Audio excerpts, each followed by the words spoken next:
अस्सलाम वालेकुम dear students.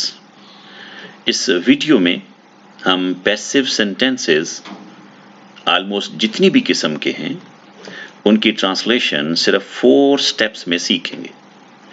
तो ये स्टेप्स बहुत सिंपल हैं, देख लीजिएगा कि सबसे पहले वर्ब को हम अंडरलाइन करेंगे जो भी हमें उर्दू का सेंटेंस दे रखा होगा। फिर हम क्या करेंगे, उसमें से सब्जेक्ट को तलाश करेंगे, लेकिन हमें सब्जेक्ट नहीं मिलेगा।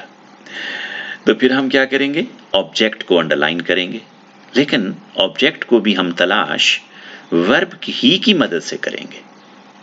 फिर उसके बाद हमारा थर्ड स्टेप होगा फॉर्म्स ऑफ वर्ब को समझना, और लास्ट में हमारा होगा कि हम उस उर्दू सेंटेंस का एक ऑर्डर बनाएंगे और फिर हम उसकी ट्रांसलेशन करेंगे। डियर स्टूडेंट्स, आप मेरी वीडियो को पास कीजिएगा, इन 4 स्टेप्स को अच्छी तरह पहले याद कीजिएगा, छोटी सी वॉक लें। फिर उसके बाद ये जो एक फार्मूला है इसको पक्के से याद कीजिएगा। याद रखिएगा, जब ऑब्जेक्ट शुरू में आएगा उसके बाद ये कुल मिला के हमारा वर्ब कहलाएगा, यानी ऑब्जेक्ट के बाद हम वर्ब लेके आएंगे, और पैसिव वर्ब में हमेशा थर्ड फॉर्म आएगी, और फिर जो बच गया। यहां आप बच्चे देख रहे हो कि मैंने सब्जेक्ट भी लिखा है। ये मैंने इसलिए लिख दिया है कि कभी कभी ये दोनों चीजें मौजूद होती हैं सेंटेंस में, लेकिन हम ऑब्जेक्ट को बहुत अहमियत दे रहे होते हैं। यानी किसके मुकाबले में? सब्जेक्ट के मुकाबले में इसको बहुत अहमियत दे रहे होते हैं। तो जब इसको बहुत अहमियत दे रहे होते हैं तो तब भी हमारा सेंटेंस पैसिव का होगा। लेकिन ये सूरत हाल कभी कभी होगी, वरना हमारा फार्मूला बहुत सिंपल है कि सबसे पहले ऑब्जेक्ट, फिर उसके बाद हेल्पिंग वर्ब और थर्ड फॉर्म, और जो बच गया। चलते हैं अब हम अपने स्टेप्स की जानिब। तो पहला स्टेप है हमारा वर्ब को अंडरलाइन करना, और आप बच्चे जानते हो कि वर्ब जो होता है वो सादा उर्दू जुमले के आखिर में होता है। या आप बच्चे देख रहे हो शाये हो चुकी है, मैंने 4 फॉर्म्स भी नोट कर दी हैं। वीडियो को पास कीजिएगा, इन सारी चीजों को अच्छी तरह से याद कीजिएगा। ये वैसे ही मैंने एक फार्मूला नोट कर दिया है, लेकिन आप इसे बार बार याद कीजिएगा कि जब ऑब्जेक्ट शुरू में होगा तो सेंटेंस पैसिव का होगा, जब पैसिव का होगा तो हमेशा थर्ड फॉर्म आएगी, जब थर्ड फॉर्म आएगी तो हेल्पिंग वर्ब जरूर आएगा। ये 4 स्टेप्स पैसिव के अच्छी तरह से याद कीजिए। उसके बाद हम आते हैं सेकंड स्टेप की जानिब। हम अपने वर्ब के जरिए से सब्जेक्ट को तलाश करेंगे, तलाश करने की कोशिश करते हैं। शाये हो चुकी, ये हमारा वर्ब है, तो शाये करने वाला कौन? हमें इसका जवाब नहीं मिल रहा इस सेंटेंस में कि ये वो कोई शख्स है या कोई इदारा है जो ये खबर शाये कर रहा है, लेकिन ऐसा हमें नहीं मिलता, तो गोया सब्जेक्ट नहीं है, तो ये एक्टिव सेंटेंस भी नहीं है। अब हम मजबूरन तलाश करेंगे किसको भला? ऑब्जेक्ट को।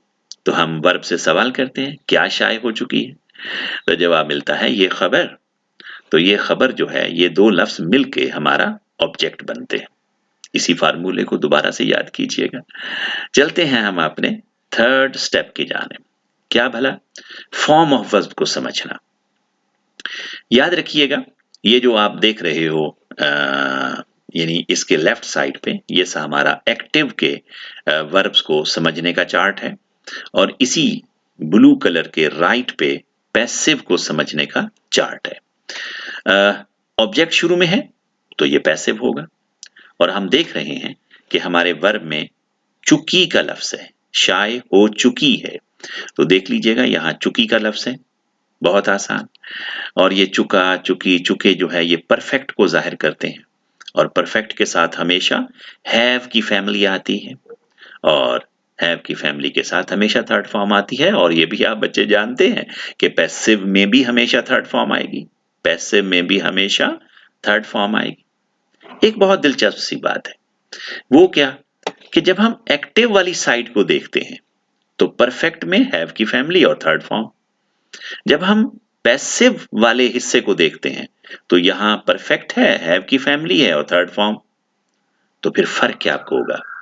अरे भाई बहुत आसान, जब सब्जेक्ट शुरू में होगा तो आप क्या करेंगे, यहां बिन नहीं लगाएंगे, और जब ऑब्जेक्ट शुरू में आ जाएगा तो सिंपली बिन लगा देंगे। ऑब्जेक्ट शुरू में है तो बिन लगा देंगे, ऑब्जेक्ट शुरू में है तो बिन लगा देंगे, यानी पैसिव बन जाएगा बिन के आ जाने से। और जैसे ही सब्जेक्ट शुरू में है तो बिन नहीं लगाएंगे तो ये एक्टिव बन जाएगा। ये वाला जो टेंस है, ये वाला जो टेंस है जिसे हम परफेक्ट कहते हैं, बहुत सिंपल है, बहुत सिंपल है, बहुत सिंपल है। चलते हैं लास्ट स्टेप्स की जानिब। ऑर्डर ऑफ द सेंटेंस हम बनाएंगे। सबसे पहले ऑब्जेक्ट, वर्ब और जो बच गया। ये खबर मैंने साथ लिख दिया है कि सिंगुलर है। और उसके बाद क्या होगा, हमने वर्ब के हिस्से बना लिए। शाय होना, ये हमारी आप देख लेंगे पब्लिश्ड थर्ड फॉर्म आएगी। हमेशा, वजह क्या है कि ऑब्जेक्ट है और पैसिव है, और इस लिहाज से भी थर्ड फॉर्म आएगी क्योंकि ये परफेक्ट है। क्या है ये? परफेक्ट है। लेकिन हम ज्यादा जिस उसूल को फॉलो करेंगे वो है हमारा ऑब्जेक्ट का उसूल, यानी पैसिव का उसूल, कि हमेशा यहाँ पे थर्ड फॉर्म आएगी। फिर आप बच्चे जानते हैं कि अगर एक्टिव का होता तो हम बिन ना लगाते, क्योंकि ये पैसिव का है तो फिर हम बिन जरूर लगाएंगे। इसको हमने नाम दिया है प्लस का, यानी हमारे हेल्पिंग वर्ब में कुछ प्लस हो जाएगा, हमारे हेल्पिंग वर्ब में कुछ प्लस हो जाएगा। तो देख लीजिएगा, अब हम इस सारे सेंटेंस को एक नजर में देखते हैं। दिस न्यूज, ये हमारा ऑब्जेक्ट, हैज बिन पब्लिश्ड, ये हमारा बन गया वर्ब, और अखबारात में यानी इन द न्यूज ये है जो बच गया। बिन के लग जाने से ये पैसिव है, और बिन ना लगाते हम तो ये एक्टिव होता, यानी कि सब्जेक्ट शुरू में आता।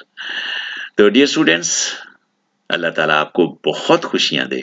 वीडियो को पास कर करके सीखिएगा, क्योंकि ये एक वीडियो अगर आप सीखें तो दुनिया जहान के पैसे वॉइस आपके लिए कुछ भी मुश्किल नहीं होंगे। अल्लाह ताला आपका हामी और नासिर हो, बहुत खुशियां अता करे आपको। वस्सलाम।